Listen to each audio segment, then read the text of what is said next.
Dalam melaksanakan tugas dan tanggung jawabnya, BPS selalu menjunjung perilaku dan sikap yang didasari oleh nilai-nilai inti atau core values. Oke, core values BPS itu ada 3. Singkatnya PIA. PIA profesional, I-nya integritas, A-nya amanah. Profesional, integritas, amanah. Oke, ini jawabannya. Undang-Undang Nomor 16 Tahun 1997 mengatur tentang kegiatan statistik ya. Jadi dasar hukum kegiatan statistik ada pada UU Nomor 16 Tahun 1997. Pelaksanaan pendataan awal Reksosek didasarkan pada peraturan pemerintah nomor.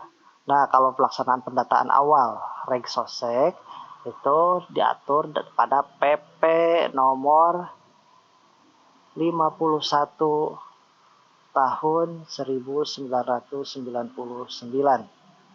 Itu yang ini. Nah. Alamat website resmi BPS Republik Indonesia.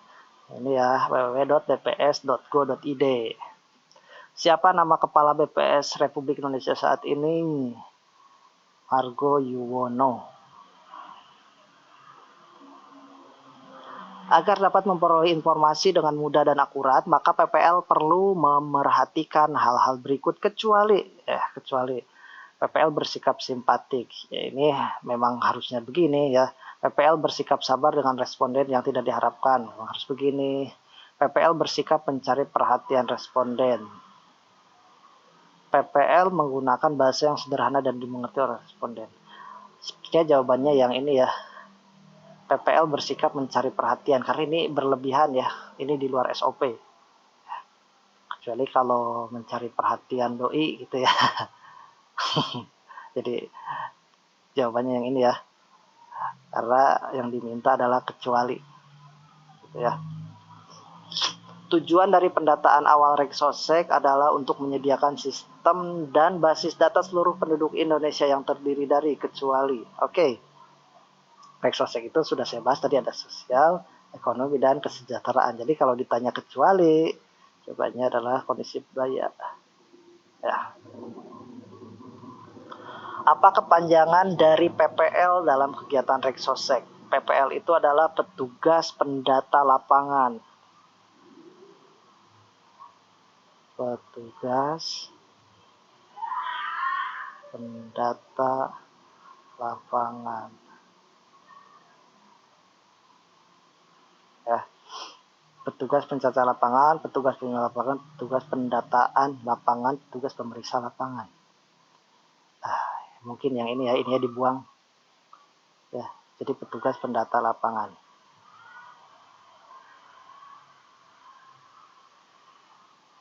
Penulisan angka dan huruf pada kuesioner menjadi hal yang penting dalam pengolahan data. Alat tulis yang digunakan untuk pengisian kuesioner adalah A. Ballpoint, B. Pensil, pulpen, boxes, spidol. Jawabannya yang B. Bukan B, yang kedua. Karena nggak ada option A, B, C, D ya. Penduduk adalah, nah ini yang saya maksud tadi. Muncul juga soalnya ya. Kumpulan orang yang tinggal di dalam dan di luar batas NKRI. Ini enggak. Warga negara Indonesia yang tinggal di Indonesia dan luar negeri. Enggak.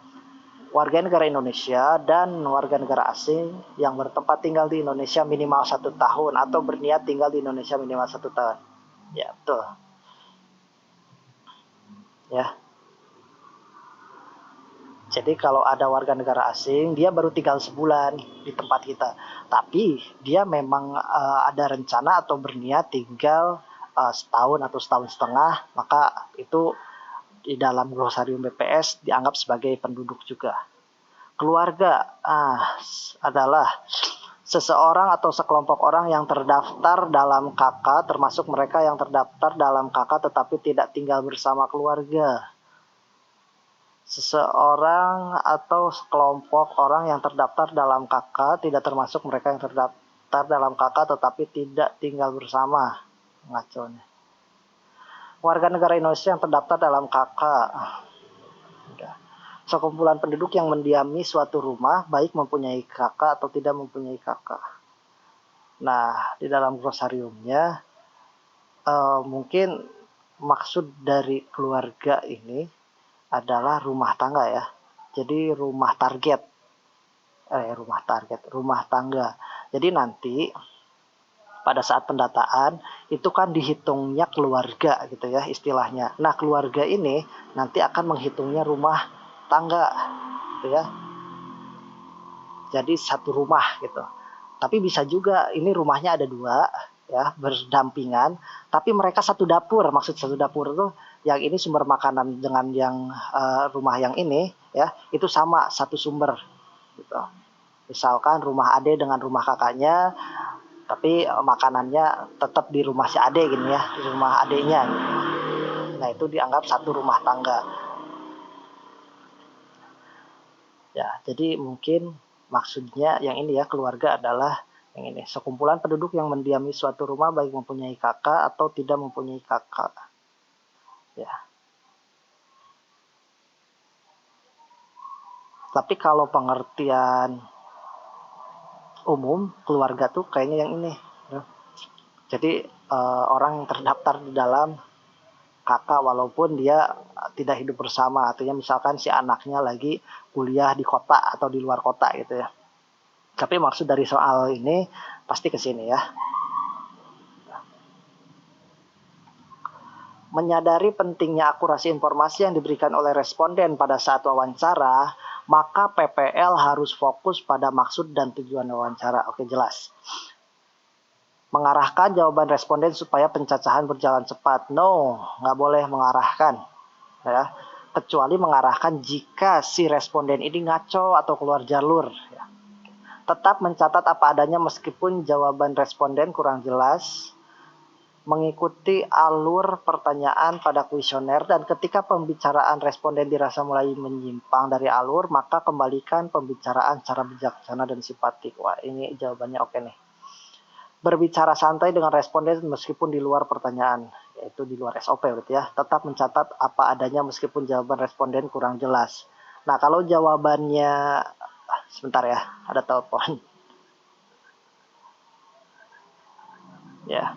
Jadi kalau jawabannya nggak sesuai dengan pertanyaan ya nggak perlu ditulis juga ya. Jadi jawabannya yang ini.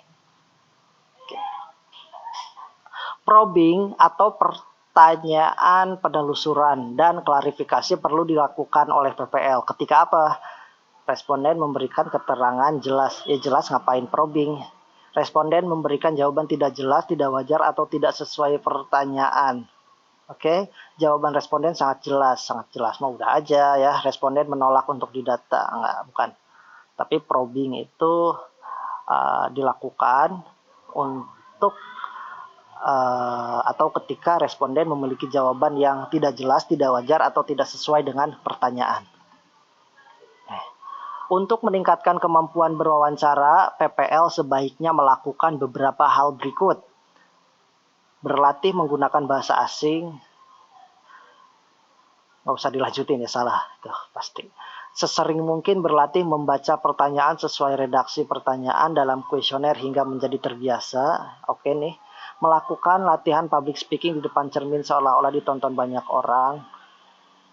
Enggak juga ya, karena kita door to door, jadi nggak banyak orang. Berlatih menginterogasi responden dengan cara teknik konfrontir. Wah, salah ya. Satuan lingkungan setempat atau SLS itu setingkat ya SLS itu setingkat RT.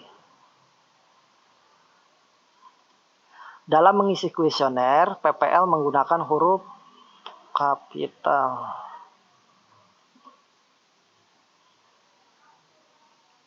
Secara garis besar, kegiatan lapangan Reksosek pada tahun 2022 dibagi menjadi 3 tahap, kecuali persiapan lapangan. Oke, ada persiapan lapangan, verifikasi keberadaan keluarga, pendataan keluarga, pencacahan keluarga miskin.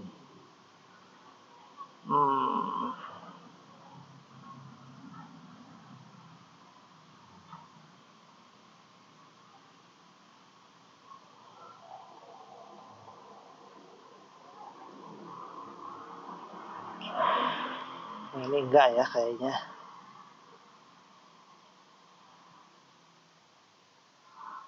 Maksudnya enggak, PPL itu dia nggak usah verifikasi lagi karena targetnya harusnya udah jelas gitu ya.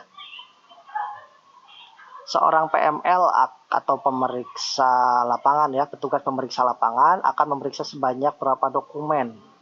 Ya, PML itu kurang lebih 1000 dokumen. Kalau 250 keluarga atau 250 rumah tangga itu bagiannya si PPL. Kalau ini PML, PML itu ya yang ini jawabannya kurang lebih akan memeriksa 1000 dokumen.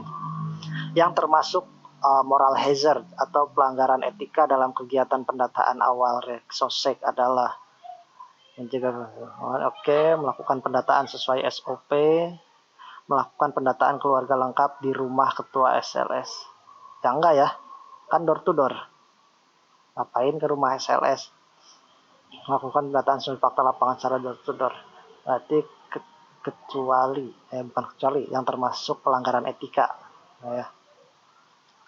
Aplikasi WS atau Wilkerstat yang digunakan dalam kegiatan Reksosek hanya dapat digunakan pada handphone dengan sistem operasi Android. Nah, jadi teman-teman yang HP-nya iOS ya, kalau Symbian kayaknya udah nggak pakai ya.